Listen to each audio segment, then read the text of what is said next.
Hi everyone, in front of me I've got a Galaxy Tab S9 FE Plus, and let me share with you how to reset camera settings on this device.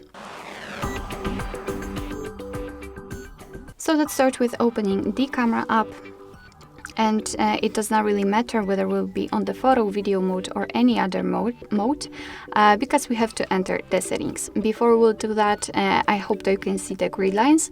I've applied them on the purpose before I've started the recording because I'd like to show you the visual evidence that the reset option will work. So they should disappear after the whole resetting option. So let's enter the settings, which are right here. And now scroll down to the very bottom to find this reset settings option. Let's tap on it and confirm it just by tapping on reset. And as you can see, we just got back to the camera automatically and the grid lines are not visible, which means that we just successfully reset all camera settings.